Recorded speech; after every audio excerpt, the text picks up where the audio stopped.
Olá, sejam todos muito bem-vindos a este domingo 18 de agosto de 2024, solenidade da Assunção de Nossa Senhora. O nosso super abraço de hoje vai para o Javier Garcia Mendonça, de Louisiana, nos Estados Unidos. Deus te abençoe muito e obrigado por estar aqui sempre com a gente. Este podcast é um oferecimento Julieste Transportadora, soluções em transporte de cargas, máxima qualidade de serviço e segurança em todas as etapas do transporte.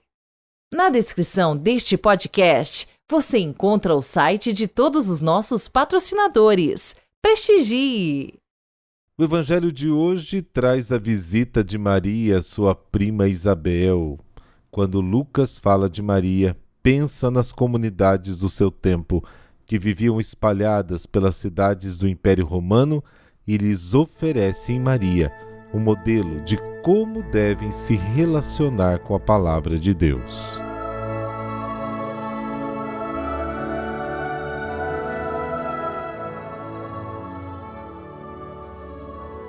Pelo sinal da Santa Cruz, livrai-nos Deus, nosso Senhor, dos nossos inimigos. Deus eterno e todo-poderoso, que elevastes a glória do céu em corpo e alma a Imaculada Virgem Maria, Mãe do vosso Filho, dai-nos viver atentos às coisas do alto, a fim de participarmos da sua glória. Amém.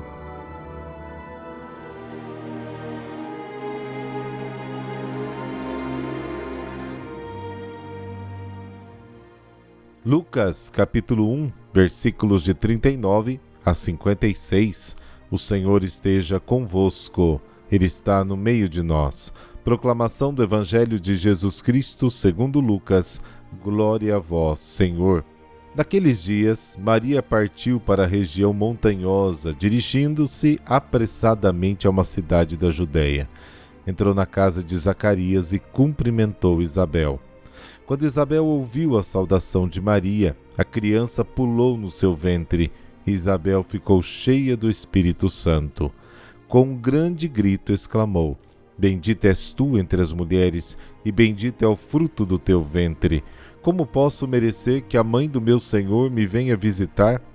Logo que a tua saudação chegou aos meus ouvidos, a criança pulou de alegria no meu ventre. Bem-aventurada aquela que acreditou, porque será cumprido o que o Senhor lhe prometeu. Então Maria disse: A minha alma engrandece o Senhor, e o meu espírito se alegra em Deus meu Salvador, porque olhou para a humildade da sua serva. Doravante todas as gerações me chamarão bem-aventurada, porque o Todo-Poderoso fez grandes coisas em meu favor. O seu nome é santo, e sua misericórdia se estende de geração em geração a todos os que o respeitam. Ele mostrou a força do seu braço, dispersou os soberbos de coração, derrubou do trono os poderosos e elevou os humildes, encheu de bens os famintos e despediu os ricos de mãos vazias. Socorreu Israel seu servo, lembrando-se de sua misericórdia, conforme prometera aos nossos pais, em favor de Abraão e de sua descendência para sempre. Maria ficou 3 meses com Isabel, depois voltou para casa. Palavra da salvação. Glória a vós, Senhor.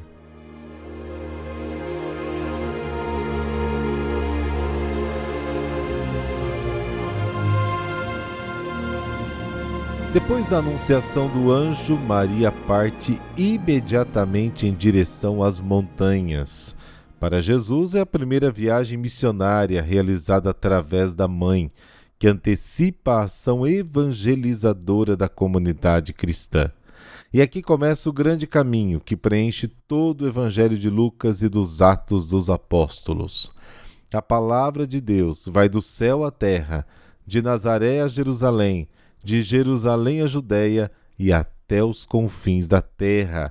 Vai sem hesitação, sempre com rapidez. Na saudação de Maria, que carrega Jesus no seu ventre, Isabel e João encontram o Salvador. A chegada de Maria à casa de Isabel suscita grande surpresa. Exprime a admiração da própria Isabel com as palavras pronunciadas por Davi à chegada da Arca da Aliança, como está em 2 Samuel capítulo 6. Como pode a Arca do Senhor vir até mim? Na casa de Zacarias acontece o que acontecerá em Jerusalém depois da ressurreição do Senhor. Como diz Atos dos Apóstolos capítulo 2, nos últimos dias, diz o Senhor, derramarei o meu espírito sobre todos os homens, os vossos filhos e vossas filhas profetizarão. A história da infância da igreja será a repetição e a continuação da infância de Jesus. Isabel, cheia do Espírito Santo, conhece o segredo de Maria e o proclama: bendita és tu entre as mulheres, e bendito é o fruto do teu ventre. Deus abençoou Maria com a plenitude de todas as bênçãos que há em Cristo. Efésios capítulo 1. Maria é considerada a arca da aliança do Novo Testamento. No seu seio traz o Santo, revelação de Deus, fonte de todas as bênçãos, causa primeira da alegria da salvação, centro do novo culto. A saudação de Maria faz com que João Batista se alegre. O tempo da salvação é o tempo da alegria, da exultação.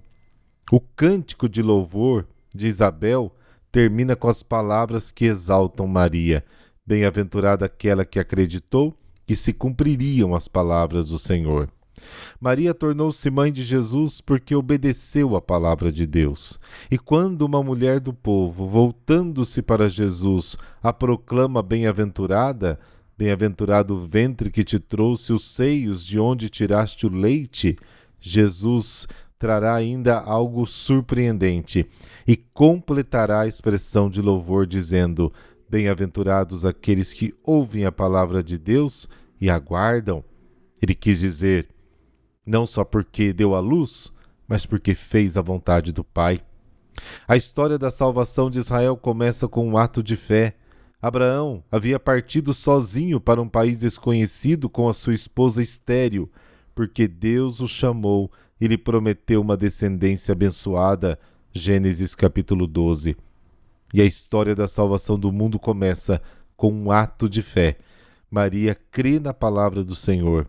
Virgem, se torna a mãe de Deus. A primeira bem-aventurança do Evangelho de Lucas é a exaltação da fé de Maria. A fé é a virtude que acompanhou Maria no seu caminho e a enraizou profundamente no plano da salvação de Deus. O canto de Maria é muito próximo daquele que Jesus cantará quando, exultante do Espírito Santo, descobrir que a benevolência do Pai se revela aos pequenos. Maria exalta a obra de salvação que Deus realiza entre os homens. Eu te louvo, ó Pai, porque escondestes essas coisas dos sábios e inteligentes deste mundo e a revelastes aos pequeninos.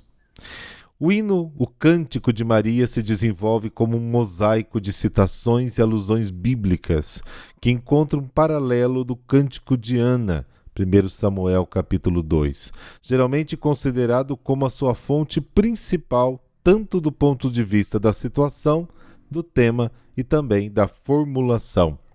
Alguns exegetas sugerem a leitura deste Cântico de Maria tendo como pano de fundo a grande libertação do Êxodo e, em particular, o famoso Cântico do Mar, Êxodo capítulo 15. Maria canta a grandeza de Deus. Ela reconhece que Deus é Deus. A consequência da descoberta da grandeza de Deus no amor é a exultação do Espírito.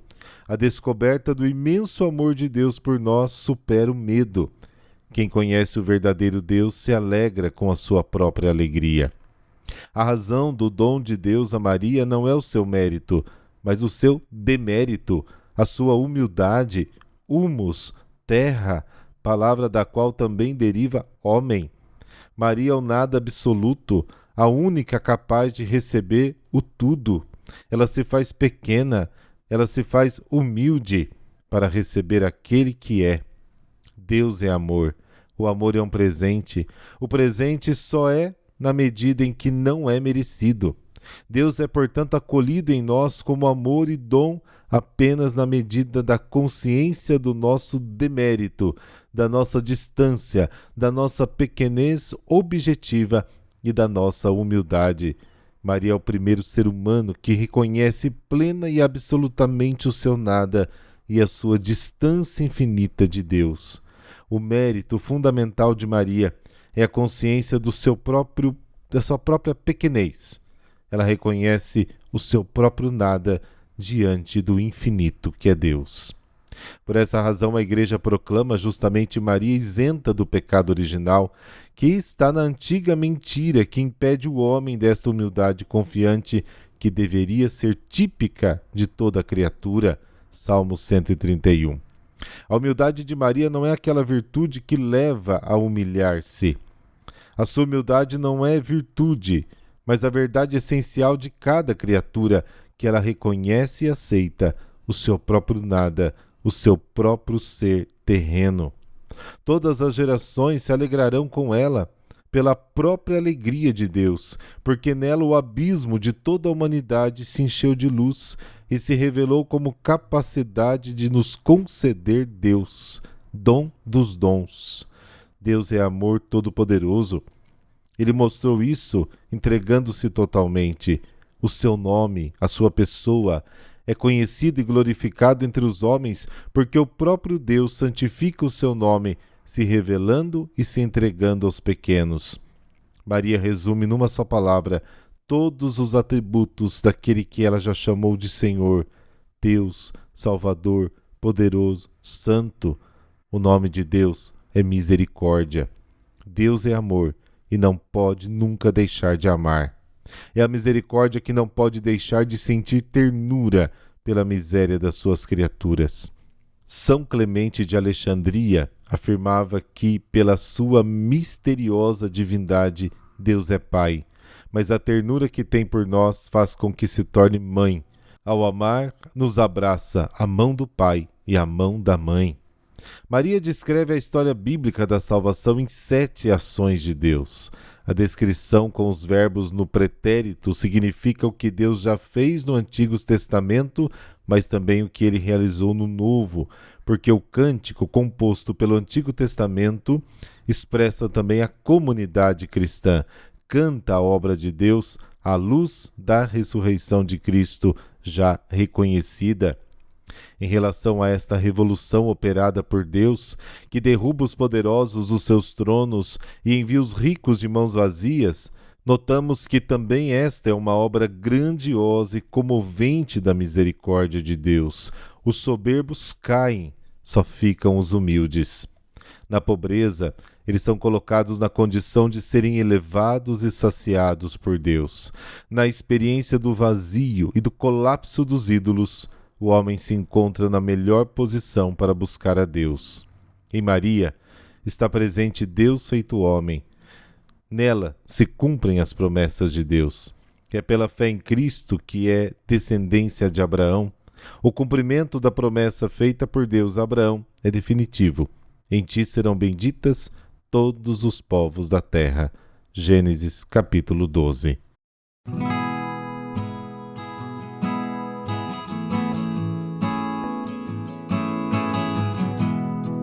E hoje também a igreja celebra Santa Helena, Flávia Júlia Helena. Nasceu em meados do século III na Bitínia, província do Império Romano do Golfo da Nicomédia, hoje Turquia. Provavelmente na cidade de Drepamin, depois Helenópolis em sua honra. Era de família plebeia e pagã, trabalhando como estabulária, ou seja, a estabulangeira encarregada dos estábulos. Pronto. Casou-se com Constâncio Cloro, um tribuno militar que a levou para a Dardânia, e em 272 nasceu Constantino, filho do casal em Naissos, atual Sérvia. Constâncio participou como corregente junto com Galério, Césares, da tetrarquia de Diocleciano e Maximiano, Augustus, que governou Roma neste período, mas para isso teve que se divorciar de Helena e casar-se com Teodora, enteada de Maximiano, pois a lei romana não reconhecia o casamento entre nobres e plebeus. Helena permaneceu humildemente em segundo plano, fiel ao seu esposo, e pôde ter contato com a influência sobre o filho, que fazia carreira no exército e foi elevado à corte de Diocleciano. No ano 312, após várias mudanças políticas na tetrarquia, Constantino derrotou Maximiano II, Magêncio ou Maximino, filho do tetrarca Maximiano, na Batalha do rio Tibre em Roma, tornando-se imperador único e absoluto. Neste confronto, estava em desvantagem, mas teve antes a visão de uma cruz luminosa no céu, com as palavras: "Com este sinal vencerás." Mandou pintar a cruz nas suas bandeiras e milagrosamente venceu. Constantino, como Helena, era contrário à perseguição dos cristãos. Após este acontecimento, o imperador passou a apoiá-los, e no ano seguinte, com o famoso Edito de Milão, de 313, concedeu a liberdade religiosa aos cristãos, encerrando a perseguição em todo o império.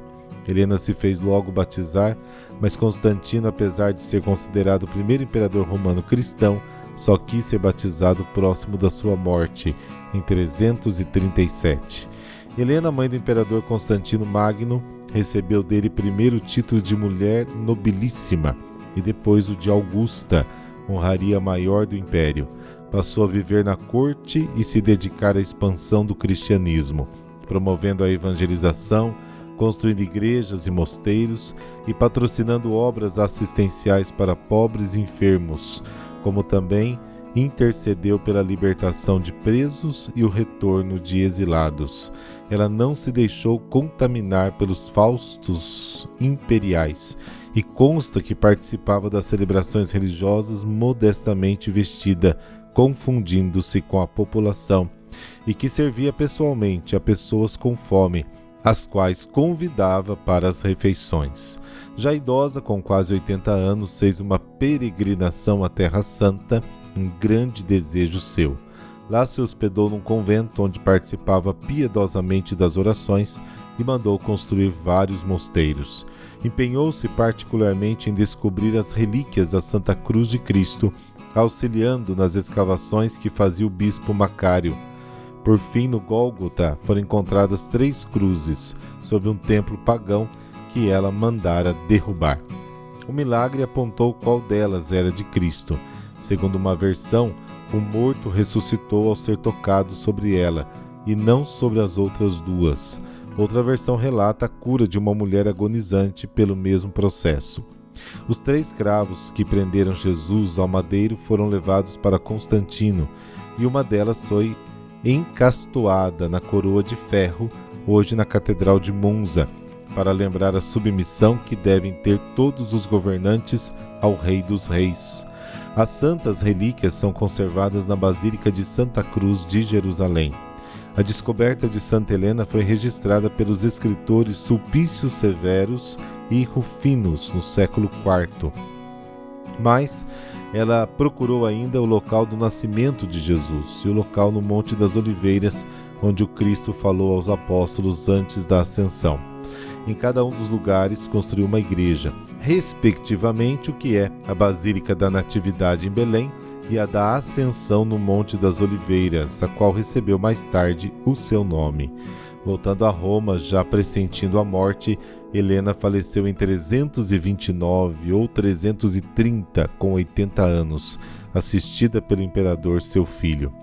Há uma ilha isolada no sul do Oceano Atlântico chamada Santa Helena, onde foi exilado por ter somente costas rochosas, sem praias, o imperador francês Napoleão Bonaparte, já falecido em 1821.